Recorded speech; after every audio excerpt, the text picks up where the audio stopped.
Welcome to Chapter 4, Strategies to Beat Procrastination. Over the last 3 chapters, we've understood what is procrastination, why do people procrastinate, and the impact of it on our personal, professional, and emotional lives. So the important question now is, how does one beat procrastination or overcome procrastination? This is exactly what we're going to focus in this module. The first technique is the Pomodoro technique. Francesco Cirillo, the creator of this technique, struggled with time management and procrastination in his first year at the university. He used tomato, called as pomodoro in Italian, shaped kitchen timer to break the task into 25 minutes interval, and he called it the pomodoros. And he then separated those two 25 intervals with a 5-minute break.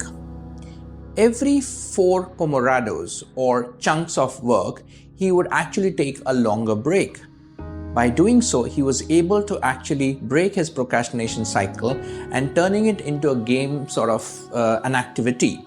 This technique also helps to avoid burnout. You take breaks at regular intervals and ensure that you're able to actually continue to remain focused on work. The second strategy is the Seinfeld strategy. Comedian Jerry Seinfeld reportedly used a simple technique to overcome procrastination when writing jokes.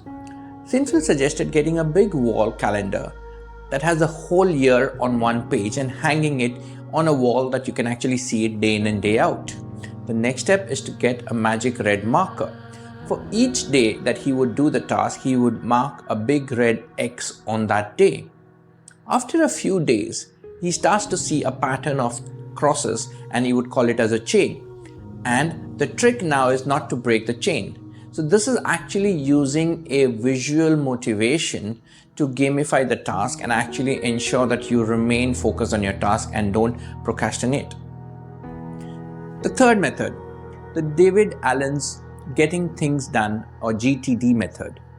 David Allen, productivity consultant and author of the book Getting Things Done, struggled with procrastination himself.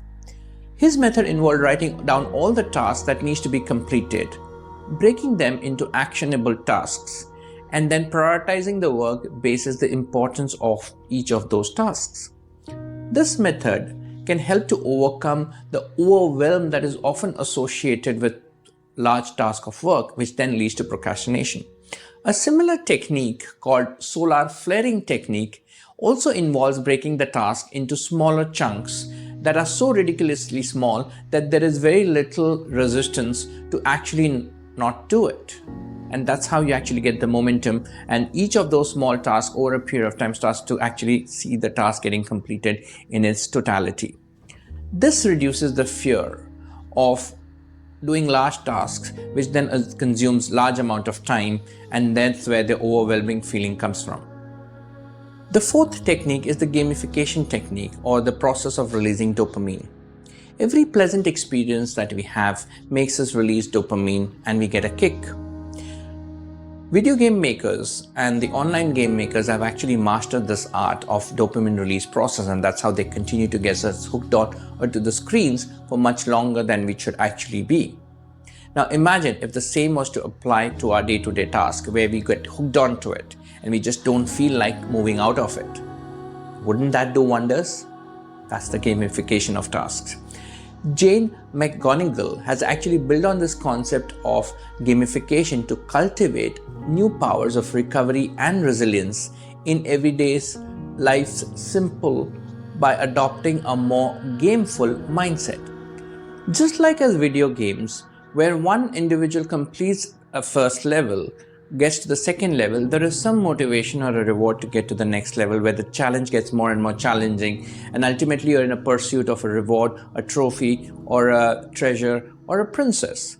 Now, if we look at our lives, personal and professional, as level of challenges and actually adopt a gameful mindset that actually says, maybe the next one is more interesting, let me give it a try. The whole pursuit of chasing the unknown can actually be a very powerful tool of actually getting through the various steps of the tasks. One simply has to actually look at the task as different levels and adopt a gameful mindset to process with it. The ultimate reward in terms of the treasury, the princess at the end of the task, is actually the dopamine of having completed the task on time or ahead of time. Interestingly, the analogy just does not stop here. We too have bad guys like procrastination, ego, disappointment, perceptions, politics, etc. in real life that we must win over as part of the challenge at each level of our lives. On the other hand, we also have power-ups, allies, extra lives.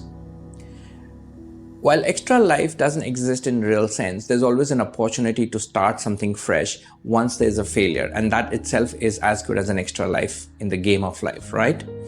We also have power-ups in allies in our life, and these are our health, financial savings, friends, connections that actually help us see through these challenges at each stages of our life, personal and professional.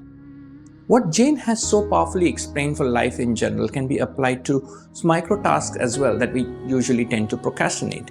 Break them into smaller tasks, give them a sense of level, and enjoy the success of moving from one level to another to ultimately reach the task of completing the entire process, and obviously rewarding yourself at the end of the process. Remember, the power to overcome procrastination lies within us. With patience, perseverance, and practice, we can change habitual delays into proactive actions.